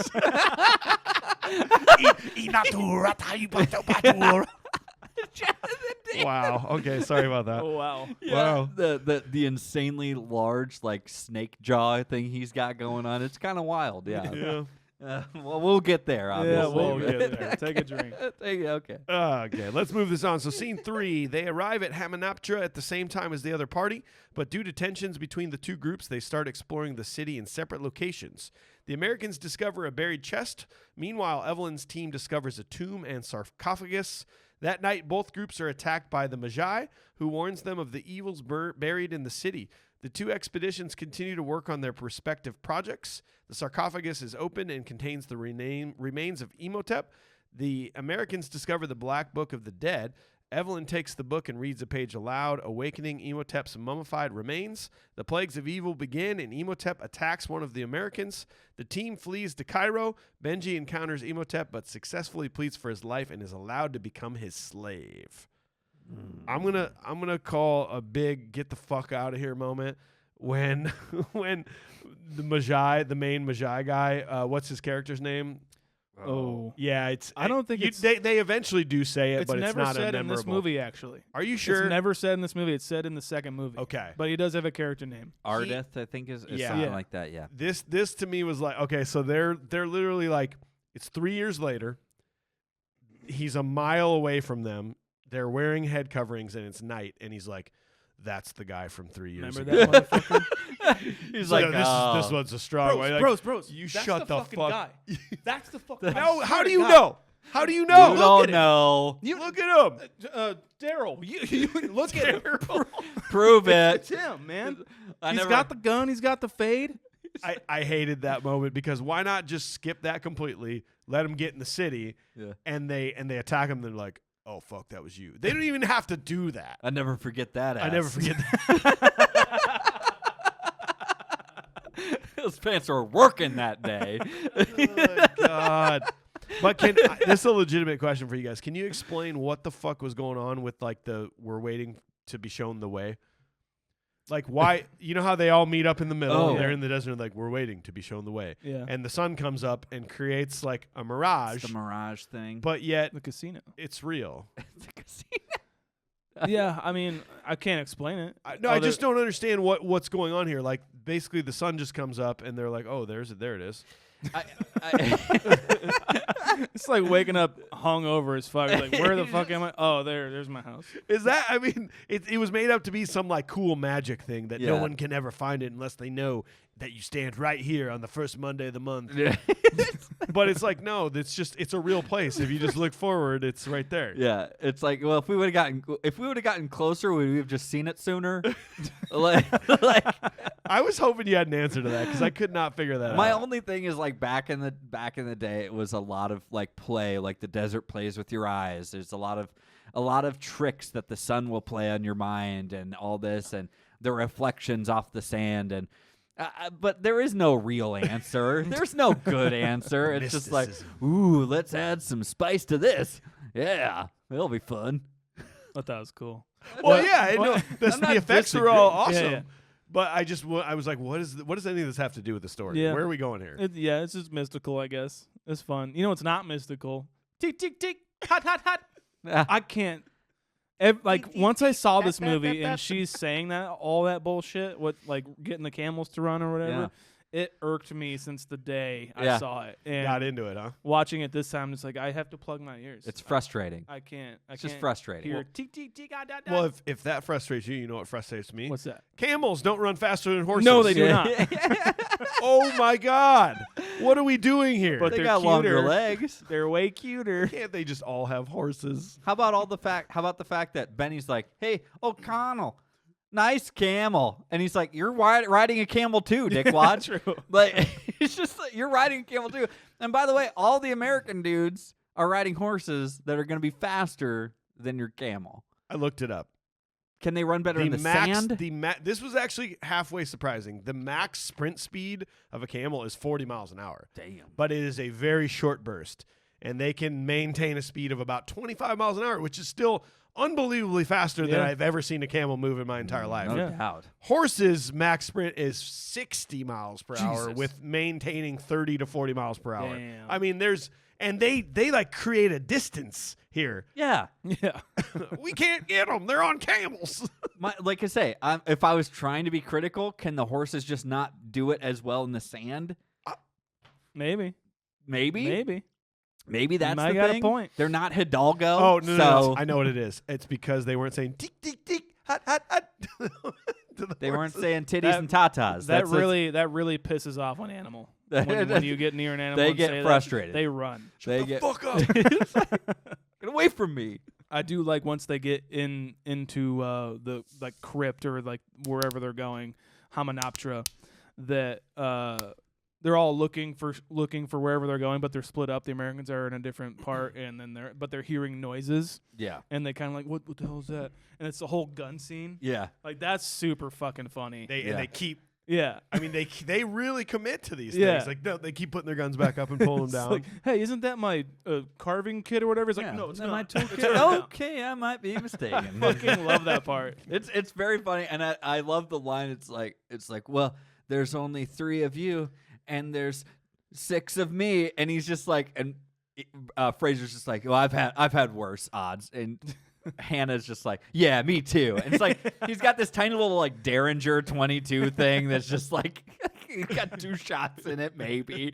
And he's just like, no, you haven't. You haven't. For not doing comedy at all in his entire life, apparently, for that actor and the director not even knowing why he cast him. Yeah. He's really funny. His timing is phenomenal. It's really funny. Which one are you talking about? The brother, Jonathan. Oh, yeah, Jonathan. yeah. Yeah. He's funny. He adds a lot of great comedy to the storyline, like running into people, like taking the booze later on, like all that stuff. It's very funny stuff that he's doing the whole way through. I like it. When they finally find out about the curse, right? You know, like what's his face? The one guy that really doesn't seem to serve a purpose in this movie. That eventually gets killed. He's the one reading the curse. The Americans have found Dr. Allen. Yeah, they found it, and it's like, oh no, this is the curse. Like, it was so weird to me because Benny loses his shit, right? Yeah, and he's like basically crying, like, no, it's the curse. Yeah, we're gonna kill us all. And he goes running out. Like the next scene, he's like, "What's going on, guys? What are we doing? So are we gonna dig anymore? We got some treasure going Are we on? getting some treasure chest?" Yeah. He's like, so how'd it go down there? Seriously, are you good now, man? Whatever. Yeah, I need to take my pills, and I'll be honest with you. I just had to pee. Like, and, I just had I to had get to a take quick it way down. out of there. All right. You ever call your bladder the curse? Yeah. Is this me? It's just me. Well, a lot of things happen too. Then this acid salt thing happens, right? This is where the creepiness starts. Yeah. bro. Then it's like, okay, well, great, we're back in the horror Yep. thing here. But that happens, which is terrifying. And the Warden. well, yeah, so that'll happen too. But our crew, like Evelyn's crew, Yeah. hears about that, but they have no issues opening up the sarcophagus. Yeah. No one. They seem to think that's the only booby trap that's ever going to be in this entire building. Was that initial salt trap, the acid salt? Humanize the goons, man. Those diggers got a rough life, man. And they knew it too. They when knew the camera damn showed them, well. they're like, "God damn it, they're going to ask us to open that." shit." They're gonna have us do this, and you know what? To their, I'm gonna say against their credit, they really go in pretty hard with those crowbars in a very like artifact ridden area that they're just smashing into this. It's like you should be dusting this thing off, and you should be like blowing on it delicately and like tickling its balls. You should be doing everything you can to just like tease that thing out of the crevasse that It's it been is. 3,000 years. Yeah, and it's like, but no, you just go in with the crowbar. You kind of got what you had coming. So I'm just saying. Well, the acid salt happens to them, and then like, And they don't care about the box. yeah, and then they open up the box and like it should be just fine. It's the same thing. And the Nothing. sarcophagus, like nobody cares. Well, that was it's like the salt acid happens. They're like, holy crap. Anyways, let's open this Let's one get up. this It's bitch just up. like- Hang on a second. Does anybody remember when the warden like ran headfirst into a wall? Yeah. Oh, you mean the guy who hates bugs but went by himself into like what seems to be the most bug-ridden spot in the Yeah. entire Hymenoptera? And then thought screamed like he's never screamed before and went headfirst into the wall to kill himself. and thought that he was the one picking up bugs but he doesn't like bugs, but I don't know. Oh yeah, and then yeah. Yeah, remember that? Remember when that happened? blue gold. Yeah, blue gold, because You Which is know? a thing, right? yeah, yeah. I always thought it was as a kid. Yo, yeah. I was like, oh man, and then I'm thinking of like turquoise, like or something. Like, Oh, look, it's blue gold. oh, blue gold. Yeah, Oh. okay. I got this from when I vacationed in Arizona. The scene where the bug is like traveling through Ugh. his like stomach and everything, like eventually gets up to his brain. Yeah. I'm like that's nightmarish because I wouldn't want a bug inside me. You can't Yeah. get it out. But 2, B, I also I had 5 enchiladas that night that I watched this movie, and I'm like, that's what it feels like right now. Like I just swallowed it, and it's just like, like going all You over can my. feel it going through all your body. I Like, was just sweating watching it. Oh. Do you think this is a prequel to The Matrix? Like, you think that was one of those bugs that goes in the belly button Oh, and there gets you into go. their body? yeah, Tracer program Yeah, or whatever. Blue gold. Yeah. Blue gold. Oh, that's frustrating. Yeah. When he crashes his head into that, it was probably one of the most terrifying things, more than the salt acid to me as a kid. Definitely. Like He hit it when hard. when he's just screaming and you don't really know what's going on. I mean, you know what's going on, but they don't know what's going on. It messed with me a lot as a kid. I'm gonna be honest with you. It was rough. Poor Warden should have stayed in jail, man. Yeah, he should have. Yeah. He should have just banked on his investment coming back to him instead of Yeah. trying to cover it up. But at least, I mean, and by the way, he doesn't really have that great taste in whiskey and bourbon. No. Glenlivet 12 should have gone with the Cedar Ridge whiskey single malt. I'm just Absolutely. saying. Single malt, dude. Single malt, baby. I think they would have had a better party. Because then then everybody dies and we're just like, no big deal. We're just gonna have a party. hang out. I kind of like the discovering stuff. Like they're just hanging out in the tomb and everything like that. Like that's like a cool hangout movie. Like every slasher movie is a hangout movie before it gets to a slasher movie. That's what it felt like. I really like that about it. But then they go and have a campfire and everything like that, and it's really cool. I like the drinking and stuff. That part seems like a good time to me. Yeah. I mean, the desert probably stars all over the place. Who gave a fuck about the warden anyway? Yeah, exactly. It's like, you know what? In fact, let's go through his stuff. Who gives a shit about that guy? He smelled because we're going to pretend like Egyptian people smell. Oh, yeah. He's just like, you watch this guy die. Ooh, booze. Well, And then let's take his booze. Let's ransack his shit. God. If I had to pick the worst moment of the movie, though, the most forced moment of the movie is when she's acting drunk and she's like, "What's a place like this doing in a girl like this?" I was like, "Like me." Well, my before God. this, the Magi come, right? The Yes. Magi storm their camp and fucking kill several people, and then they just More people die. and their people die too, and then they just stop when Rick has a stick of dynamite. He's like, "Okay, no more bloodshed will be spilled." But Tonight. Don't fucking do this. You got to leave right now. We're going to leave right now. It's like you couldn't have just came in there and been like, hey, you guys are going to get the fuck out of here. Yeah. Dude. You got to come in and get more men to die and people fucking getting shot and blown. Fucking Evelyn killed a guy. Evelyn killed You the guy. killed a guy. She blew a You should get guy out of away. here. And then the next scene, she's just like, I'm so attracted to you right I'm now. going to kiss you, and you're going to like it. And you're So gonna lay it. No, honestly, I think we should talk about what just happened tonight. Taking a I've taken many lives, but you just took your first, and you're feeling nothing right now. You're kind of going through a traumatic experience right now. You want to sexual me right now? That's kind of alarming, to be honest. Yeah. That's it. You're right, though, man. Like the I think Magi literally either they could have just come in and just been like, "Hold up, we come in peace. This is very important," and they could have told the story and been like, "It's real." Or when they did leave, they could have let him blow it up if that's what you're going for. Like they could have literally just let him blow it up. They come in with a sword in one hand and a gun in the other. Like, what's up, motherfuckers? Yes. But then they're like, hey, we're going to turn our backs and we're actually going to trust you and we're just going to ride 10 miles away and just assume We're going to go back that to our you're cliff. we're going to assume you're going to get out of here in one full day. Even looking around, knowing how far you've made it into the tombs and stuff, you guys got a whole day. It's true. For running security for the desert, they're not doing too well on the old Humanatra site. No. And so I like to think that, instead of them riding in and just stampeding through the place, they could have just very simply, Ardith just could have come in and be like, I have to tell you a story. And then just reiterates the entire first story of the entire movie.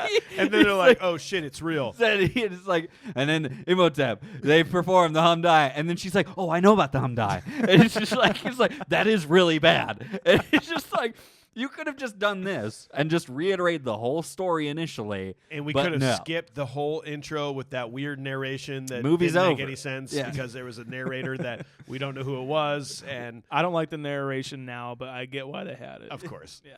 And they're like, here, just pick the weirdest possible accent you can, and then they'll know you're from the old times. Well, that's the thing. It was that guy. Yeah. That was Ardith. That was this. It was. But it wasn't, It though. I think it was. No way. It was. His narration at the beginning is that's him. 100%. No Oh, yeah. way. Absolutely. That was definitely Oded Fair is Yeah. his name. Also, great presence in Deuce Bigelow. Yeah. Yeah. But that was Dude, hell definitely yeah. his voice, man. They were supposed to, while he's looking this up, they were supposed God to have, damn it. They're supposed to have tattoos head to toe. Yeah. But the director Stephen Sommers thought he was too cute, so He was Tone an it attractive down. man. Yeah. He's way too hot for this. he's the Egyptian Tom Cruise. long Brad hair Pitt. guy. Mel Gibson. Keep going. Brendan Fraser. Brendan Fraser. Yeah. Pauly Shore. God damn it. Just move on. Scene 4. Fuck. In Cairo, more plagues have started. O'Connell locks Evelyn in a room to keep her safe from Imhotep, ordering the remaining 2 Americans to stand guard while he and Jonathan leave to warn Dr. Chamberlain. Imhotep kills Chamberlain and then tries to kiss Evelyn. They scare him away by threatening him with a cat. Okay. The group goes to the museum to see Dr. Bay may have some answers. They hypothesize that if the Black Book of Dead brought back Imhotep to life, the Gold Book of Amun-Ra can kill him. At that moment, a large group of natives under Imhotep's spell surround the museum. Imhotep is able to capture Evelyn. So we didn't even get to the point where they've now brought him back. He's here. I mean, he's here at this point. And it's like, frightening. well into it. By the way, probably one of the worst plagues in my mind is, in fact, that first one. All those bugs, I'm not a fan Locusts? of that. Yeah. Yeah, those locusts, like, ugh. No, my those are worst, gross. My worst plague's probably everything turns to, like my Cedar Ridge Cedar turns Ridge to turns- blood. yeah. I don't like Turns that. to blood. Because the That's first pretty thing bad. I'm going to do is if I find out that the world is ending because of a 3,000-year-old curse, Yeah. like I'm going to the bar. I'm And then gonna all of a say- sudden my glass is turned into blood. That's true. I'd be That's true. pissed. I'm My- like, I can't be drunk for this? My worst Bullshit. plague is like people like with boils all over the face, just singing impotent the whole way through the streets. Sean Pryor. Yeah, I just could you imagine? Imhotep. That's my nightmare. How did he get the zombie slaves? Like, was that part of the plague? Or were these people, is this insinuating that these people are like here to serve? They're like, oh shit, it's Imhotep. We knew all about this. Like, we got to serve him. I think he's like that's part of the plague. Yeah, Okay. I think he like possessed them somehow and turned them into quote unquote like white zombies. Right. And I do like that about this movies that they brought back like those kinds of movies that were like the zombies back in the black and white days were just like kind of like walking and like singing something or saying something to somebody. Right. And then like when they attacked, they just kind of went, Yeah. you know. So I like that they kind of brought that back, and it's kind of fun. But they are scary once they are Legion. You know. I mean, Yeah. the problem I have with it is that I feel like they don't really do much to you. They are carrying like swords and knives and stuff, but at the same time, it just seems like all they do is smother you, and it's just like they just kind of overwhelm you, and then they sit on you, and then and that's it. And you're like, all right, I think he's incapacitated. Let's move on. Move along. Impotent. And that's it. Sorry. No, go ahead, man. I always felt bad for Glasses guy. Oh, dude, Yeah. Glasses McGonagall. Yeah. He definitely got a bad rap in this. It just like I like the way they shoot it though. It's like kind of out of focus and everything like that. But Yeah. then like they close in on his eyes and he's like looking back. It's really well shot. But I always felt bad for that guy. It's like Daphne. Is it Daphne? No, you're thinking Velma. Velma. It's a real Yeah. Velma moment. It is a Velma moment. Except there's no cute angle you can take on this one. It's unfortunately he just gets destroyed. He's not wearing a mini skirt or anything. No. And he survives. So clearly he survives having his eyes and tongue taken out, and then he rides a camel into Cairo, Yep. which Yep. takes Yep. days Yep. in that kind of pain, and then like gets like into the hospital, which then they come and take him to this meeting that he thinks maybe he's going to get better at. And there's going to be some cool doctor at. Right. And it turns out, no, it's just Emotep It's here Imoten to again. take the rest of you. Yeah, how'd they get that meeting? You know what I mean? It's just like hey, glasses. We need they call them glasses. I don't know. Hey, McGonagall. Hey, McGonagall. There's a guy who wants to meet you. And it's like, oh, I don't know how to go too far. And Strangely, still making sounds with the tongue. And he's still making it through. He's still fumbling through. But it's like, well, I don't know what he wants from me. And then he comes and meets him. And like, why? Why is he meeting with him in his room? Like, And he knows that guy's voice. voice. He knows Benny's voice. Yeah, he knows Benny's a piece of shit anyways. I mean, if Benny's not the most punchable face, then he is the biggest piece of shit, Yes, I he think. is. Well, So- maybe Benny was like, hey, come up to this room. There's someone who wants to suck you dry. Yeah, but he's like, no, he doesn't care about that. I mean, she doesn't care about anything that you've already been through. Gross. She wants to suck you dry, and I mean literally, my boy. And then Bye-bye. he literally does Yeah. get sucked dry. I hate that. Didn't I like don't that one at all. I did read something fun or something interesting because there's this whole kind of debate on like as he's going through this and the mummy sees Evelyn, right, and says the knocks on the moon over there, and he's going through and I read something cool and I don't know if it's really there or not, but the mummy took this guy's tongue and his eyes, and he can't see because he doesn't have glasses. Since he took his eyes that are bad, he can't tell the difference between Evelyn and Nux and the Moon. Oh, okay. So that was a fun, interesting little tidbit I read, and I don't know if it holds smoke or anything because I think he's just trying to find somebody to sacrifice. Yeah. But at the same time, it's like He thought it was her. He said her name. yeah, Yeah. he's like going after like it's her. You know what I mean? So I didn't know if that was real or if you Yeah. guys had heard anything similar. No, that's cool. No, and supposedly when he first gets the eyes and he's back in the tomb, Right. he like kind of squints. Yeah, he's like squinting and stuff. He's like, what the hell is going on? Oh my gosh!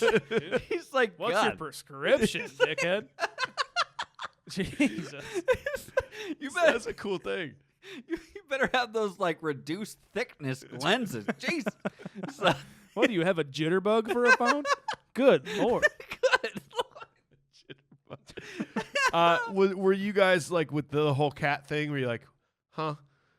The Keepers of the Underworld, it was a very Yeah. like glossed over thing. And just I like, knew it's they were very holding. I knew glossed fucking over. cats were holding a goddamn secret. I can tell you that, dude. I Keepers just of like the it. Underworld. They always knew something. I just like it how it's just like, oh, well, why is he freaked out by cats? Well, cats are the keepers of the underworld. It's like, oh, okay. Anyways, moving on. Yeah. So let's not take cats with us. Yeah, Exactly, Oh, man. Let's just literally like put them on our backpacks. Like, Get all the cats you can. yeah. Why? Bring them to rescue Evelyn. Why did the Magi not just surround, like, make it a homeless cat shelter? Why weren't they- out at the tomb? why where weren't it's they- just cats everywhere? Why weren't they riding cats? It's just like it's a moving rug or something of just cats that they're like I'm sure riding any- on, just like You know what would have been more badass if they were riding tigers. You know, I'm sure any Oh. cat will do. Yeah, that's a good point. Like, if any cat will do, why not get the badass, like just badass most tiger. cool freaking cat you can find? Just go get lions. Yeah. and just throw them down into the tomb. Yeah, it's fine. Great. Surround the city with cats. Feed them. And just do that. And like, that's, And no one will want to go anyway. All Cats Because suck. then people will be like, what? Excuse Sorry, me? I'm sorry. and all, Hey, the, excuse me? all the Magi would have to do is just go feed them a steak every now and again, like Tom and Jerry cartoons. So it's just like, oh, just Here you go. What? No gravy? And then it's just, but you're feeding them steaks. It's okay. I think it's fine. Oh, man. Well, anything else in this scene? Because we've got, basically Emotep tricks him and takes Evelyn and then's like, fucking kill everybody. And then Yeah. he's got that punchable face that I want to punch. The one Ugh. last thing is like when they show the being sucked alive on the silhouette. Ugh. Scariest scene in the entire movie. Yeah. They Freaked do a, me out so much. They do a good job of not showing the things they don't need to show. Yeah. Of keeping that PG-13. Yeah. But it's almost like had they shown it in person, you'd be like, They show the aftermath like Yeah. for a split second. And that's about I'm it. way into that. Yeah, but the sound freaked Ugh. me out. Like Yeah. the way he's like screaming and like like he was getting his life Yeah. sucked out of him. It was so freaky, dude. It I still is. I think another big part of that is that this is probably the most like able-bodied kill at this point. Sure. Does that make sense? Yeah. Whereas like it's like this guy's like a gunslinger. He's just waiting on his bourbon. He's just waiting on his Cedar Ridge to Yeah. come through the All door he for wants, him. all he wants. And a Just bourbon wants- chaser. And a bourbon chaser. I'll get you goddamn bourbon. And so he's just waiting on his drinks. These guys are like rough and tumble. He drinks bourbon and shoots guns. And he just gets smoked by this dude. Yeah. And that might be the scariest part of it is like he's not safe. unstoppable. Yeah. Like Terminator style. Like you can't do anything. Yeah. Nothing's going to stop him. So I think that makes it the scariest kill of the whole movie.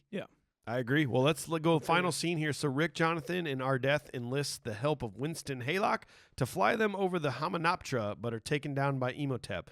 They quickly get into a battle with Imhotep's resurrected mummy priests, where they find the book of Amun-Ra. Imhotep has resurrected the mummified remains of Anaxunamun. Yeah, I got it. You got and it. is preparing to sacrifice Evelyn. When Rick and Jonathan interfere, the counter curse works and Imhotep's immortal soul is taken from him and he becomes mortal. Rick fatally stabs him. As Hamunaptra begins to collapse in the sand, everyone escapes except Benny. Nice. Ooh, Benny. Benny and the Jets. Benny and his pets. All right. All right. I like the plane guy. The colonel. When they Winston. Colonel Winston, when they first meet him, he's fucking hammered and walking through the the fountain or whatever. He's like, there's somebody pissed right there. Somebody spilled a drink right here. What's going on? Then he walks through it again when he sees O'Connell. The Royal Air Force. Damn it. I love that. It's kind of he doesn't really necessarily serve a purpose in this movie, Yeah. but it's basically just a vehicle.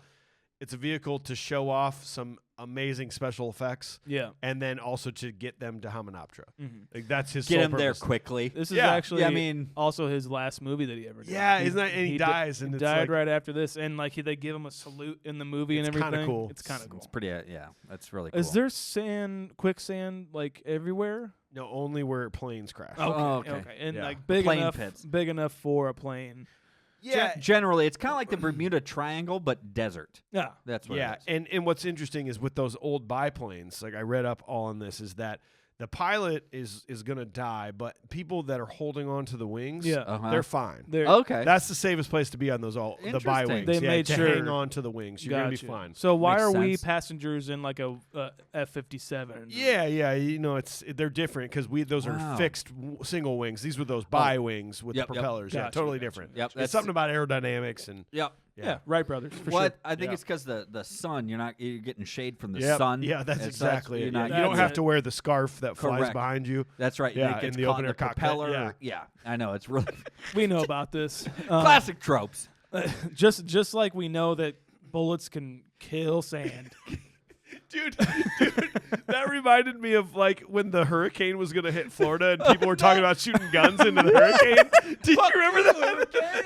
There was like a Florida guy that they interviewed that's like, we got our guns. We're just going to shoot it into the hurricane. I swear that's a real thing. That's what I thought of when he's shooting sand. Like anywhere you see Rick, he is near a gun. Yeah. I kind of like that about his character, but it's kind of funny too, where he's It like, is. he's the one manning the machine gun. The and gun he's is his solution. like, man. I don't know, I'll just fucking shoot it. Like he shoots the fucking mirror or whatever. That's Just right. Perfectly. Yeah, Everything perfectly, no big deal. Guns are solutions to Rick O'Connell. Love it. They really are. That's all it is. I think it's the best part of it. But the funniest thing was thinking about because I caught a very small glimpse of the mummy impotent in the background of this, right? Well, where they're like kind of on looking, and you see this shot in the background, and he's just like. And I imagine him like doing this the whole time, just like. Okay, now I want to put my face in the just like Just like one of those things, like the needles or whatever. You put your hand on it and it makes like the formation of your hand. You're just doing that. It's like that's what it feels like to him. He's like, God, this is great. Ooh. He's just out there. Almost got you. He's He's just out there motorboating a sandstorm and just inside of this thing. And then all it takes is a kiss. It takes a distraction. Yeah. And that's why I think it's so silly, is because he's just standing over there looking like he's in some sort of like, and this is what happens. Just a kiss. It just takes a kiss. Yeah, that's it. That'd break me out of it. Yeah, actually, pretty right. But I don't. That's the only thing I hate about these type of movies. Like, you even brought up Terminator. This guy is literally unstoppable and unkillable and can just steal your soul like this. Why are we still going through this? Like, he can travel by sandstorm, but he chooses to walk. He can literally just go right up to Rick and be like, "You're fucking dead." Yeah, and just be like, "You're dead." Oh, everyone in the room, you're dead. Yeah, True. But he doesn't fucking do it. I don't understand how that shit happens. Yeah. There's like this weird. There's not great explanation of it, and all I could gather is like, again, it's fast dialogue. You have to kind of pay attention because there's just these little points where they make mention of it again, where they're saying, well, until he is fully resurrected, then the cats don't scare him, or like until he'll have full power. Yeah, he'll have his full power. But then it's like there's no where's the magic come from, and when does it stop, when does and it when work, does it and when does it not work? Exactly. There's no great explanation for it, and that's kind of the most frustrating thing of it all. I like Rick's battle with the resurrected Goldman group. The Goldman Sachs. Goldman. Impotence priests. Goldman Sachs. Like, this is what's great about, like, this is what I remember from watching like the behind the scenes when I first got the DVD, and I was like just kind of like blown away by, like, he choreographed everything, like choreographed every like sword hit and everything like that. He was just fighting nothing. Like, there was nothing there. It was just, and they just added everything in. But they knew where he needed to be and where he needed to stop everything. It's fucking insane. Like, that, the amount of choreography and rehearsing and and adding the CGI is just kind of fucking amazing. And I think it was like literally one of the things that like got me into filmmaking. Was like, how the hell are they doing that? Like, why? Where you had to think about it. When I was a kid, I thought movies were just like Star Wars. I thought it was just like real. They just like, yeah, they filmed it in space. They went in space. Yeah, and then like seeing like or a simple shot of like if there was a camera shot behind you or something like that, and then like a reverse shot of AJ.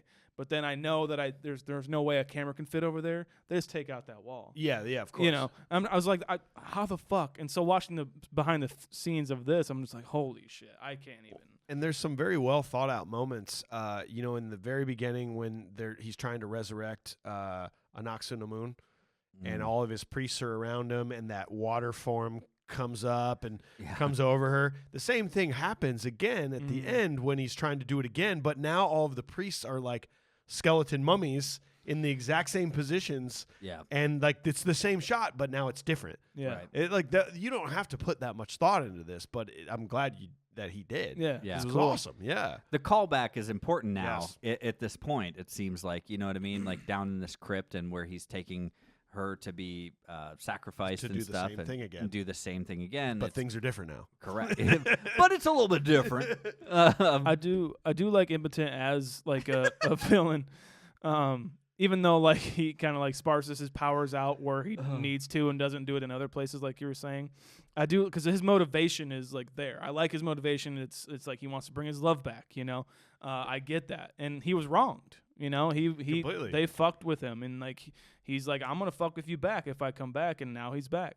So I like his motivation a lot, and it makes sense for me, and it works for me. Yeah. The problem here is that he just wants to get his his thing back, so they can go and he can't be impotent anymore. Yeah, so he can go prove he's not impotent. Yeah. And that he's in fact Emotep. Okay.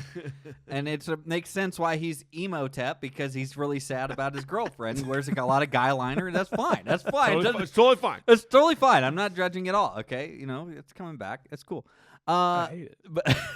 But like, again, we're just talking about like the most true and honest love story about a guy who can bring back his love and the love of his life. I mean, like, that's all he's trying to do. That's all he's trying to do, and you guys are just trying to stop him.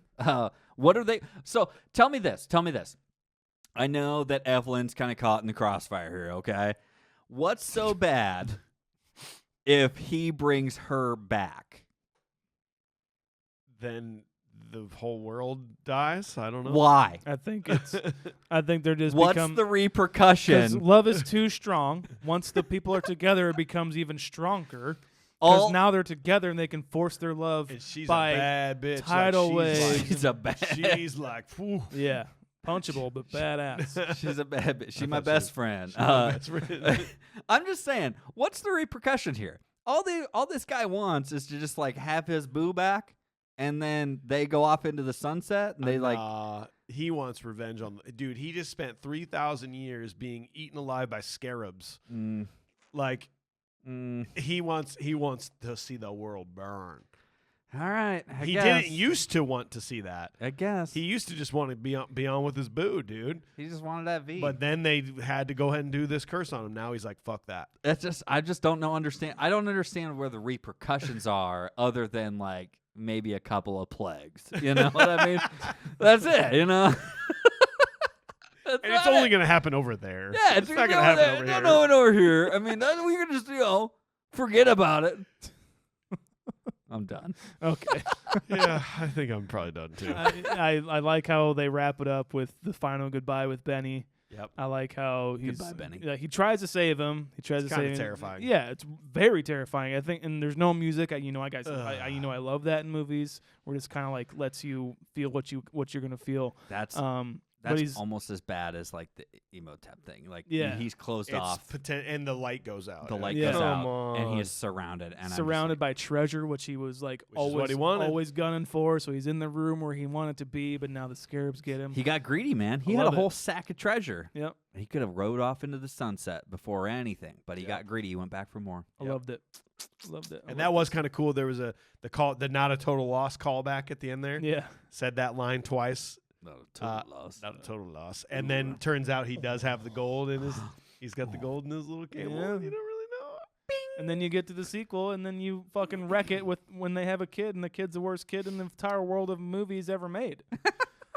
He's the reason why I hate kids in movies. Like literally, straight up. Okay, The listen. reason why I hate Okay, kids. listen, Shaun. Before we end this, you have one choice for a kid actor: this kid in the second Mummy, or Charlie from Santa Claus. You can only pick one to be in every movie for the rest of your life, but the other kid, you'll never see him again. Charlie from Santa Claus. Oh! I hate him. I hate that kid in Mummy Returns as much as you hate Charlie. Okay. Well, that's it. Anything else before we wrap this up? No. That's a perfect ending. The last thing. Damn it! No, shut up, guys. The last thing to finish this up is the most simple spell out of this massive gold book is what makes this guy mortal again. Ma-da-da-da-da-da, Veritus, Veritus. And that's it. And he's done. And then he's just taken back to the underworld. And he dies in a very symbolic way that Yeah. Inoxinamun died, Yep. getting stabbed in the stomach. It doesn't make any sense to me. It was like the most simple thing ever that just ended this guy. Yeah. It's like on the And so- cover of the book. Yeah, it was. It was like you opened up like one page and it's like, oh, good. Oh, cool. Oh, I just have to read the prequel this book. And Prequel. that's all I got. All right, so that is it. So we have stripped away all of the nostalgia. Yeah. It's time for a modern day rating. AJ, you're going to start us off. What are your thoughts on this movie and your modern day rating? I've been thinking about this as we've been talking the whole time. And for me, I actually still had a lot of fun watching this movie. I think it's the same idea that I had with Batman. When I started this movie up, I had to have some popcorn with it. This is another popcorn movie to me. Obviously, the special effects don't hold up like some other movies of the time. I'm okay with that. I'm past that. I still enjoy the story. I love Brendan Fraser. He's an American treasure, and you'll never change my mind on that. And the other cast is great too. I know the story has its plot holes and stuff. I'm still bought in, and it's a great movie to have on in the background, or even just having some friends over and enjoying a good movie, right? That being said, it's not as good as like when I remember it. I was a 7.9 continuing, right? Yeah. And so now I would have to say I'm just in the opposite of the 7's, 7.1 continuing. Nice. 7.1. Shauner, what about you, buddy? Hey, I was like a 6 something, maybe 5. Sixer straight up. I think this movie's completely entertaining. Like AJ said, I think it's extremely well made. The CGI effects maybe don't hold up as much, but like I can get around that. It doesn't matter. They were revolutionary at the time. Mm-hmm. I think Stephen Sommers directs a fucking hell of a movie. The cast is amazing. Brendan Fraser and Rachel Weisz have great chemistry together. It's exciting. It never fucking lets up one bit at all, and it keeps you excited. And it's horrifying and funny, and it's got it all. I'm 7.8. 7.8 for Shauner. For me, yeah, dude, I actually loved the graphics and the effects. I thought it was awesome. I thought it was super cool. The story was great.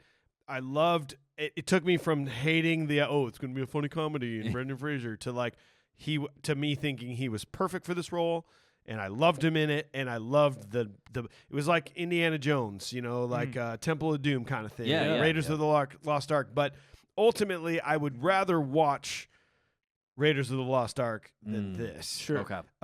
Just because I it's more believable to me than this. Like, oh wow, the mummy comes back to life. Like, I can believe other versions of this story, and this one's okay. But ultimately, like, it is a really good movie, and I'm gonna say it's 6.2 for me. Okay. And our executive producer Josh Miller, here's what he had to say about it. Critical eye. It's still great. I enjoyed it almost as much as I originally did. The acting in general is above average. The story, although formulaic, doesn't drag on. 23 years older, some of the jokes lost their staying power. Some are timeless. I liked how they used a real pharaoh, Seti, and made up the rest of the story. Clearly, they had to. After all, the premise isn't real. Or at least I hope that we haven't figured out how to do this. One of the bigger things for this movie, the special effects have held up very well. The movie used a perfect mixture of CGI, practical effects, and set design. Of course, there were some effects that haven't held up well. Maybe I missed them originally because of the great ones. This is only 2 years removed from Independence Day. If you watch the CGI from that movie, woof, not good to today's standards and hard to believe it was good then. Yet we thought those were amazing at the time. There was one glaring bad effect at the end when the horse and carriage were coming down the steps to collect Imhotep. Yeah. That looks like it was from 1984's Ghostbusters. Overall, though, this movie has aged well. Hard to believe it's 23 years old. It's harder to believe the movie is older now than I was when I saw it. The movies after this one weren't awful. The CGI Scorpion King might have some of the worst CGI I've ever seen. But they, like many other sequels, fall short of the original. The original Mummy will remain high on my rewatch list today. It's a solid 7.2. Nice. So my Along with AJ, man, right? Yeah, he's right in the pocket, man. so he came down a 0.1 on his. So our group, with our executive producer Josh Miller, we are a 7.07, which takes us to the most important rating of all the movies we've done. 7.07 is right above The Great Outdoors and right below Fast and the Furious. Fast and the Furious and below Fast. Below Fast. We're saying Fast and the Furious is slightly better than the Mummy. And I'm fine with that. You could ask me like on one day if I want to watch the Mummy or Fast and the Furious, and I'd pick one or the other. But And so the next day I'd feel the opposite. And there we go. And that is what they're so close that that's what matters. So. Yeah. Okay. So thanks, Josh. We appreciate it. We got room for one more. If you want to join Josh, you get to once a month be a producer on the show, and then once every 3 months you get to literally single-handedly pick a movie for us. Yep. So Josh has made his choice, and you're going to love it when we get there. I'm not even going to spoil it for you. Right. Do it. So, yeah, thanks for enjoying the episode. Thanks for being here. Tune in next Wednesday for another great episode. We're heading to South Boston to talk about Coming Boondock up Saints. to Boston. It's going to be awesome. All Saints Day, right? Yes, Yeah. bro. I feel like we just had this conversation. After weird, that, huh? we're going to drop a bonus episode with a review of the new Batman movie. You bet. We're going to spoil the shit out of it. Yep. So yeah, watch it. try to get out and see it. We're going to try and avoid spoilers before we watch it. Yes, we are. Totally. And if you're new to the podcast, go back to this time last year to check out our review of Over the Top. This time last year, that was the first hint of TikTok success we had. Come on, you when guys. when I was asking the question about like why is everybody looking at him when he pulls up? Yes. And I said something wrong. I can't remember what I said. You stumbled over a word. I stumbled on a word, and and they they just went nuts on me and annihilated me for saying it. Mike's got his hat backwards. I too. said the military. The military. The military. The military. What, are you getting milk or something? What, are you stupid? That's a really fun episode. Go back and check it out. Totes. All right, thanks for listening, guys. Please stay in touch with us by following on all of our social media platforms at Confused Breakfast on Instagram, Facebook, and TikTok, and Confused Be Fast on Twitter. Make sure to subscribe to our podcast and leave a review on the podcast platform of your choice right now. Also, we have merch. You know you want to rep the Confused Breakfast in public. Mugs, stickers, shirts, all kinds of goodies. Go to confusedbreakfast.com for a direct link. And don't forget about our voicemail number, 319-804-9596. Links to everything you could ever need from us are in the show notes or at confusedbreakfast.com. This includes a way to follow all of us individually in our personal projects that we want you to check out. Mission of the day, tell your friends about us. We'll see you next time. Goodbye. Bye.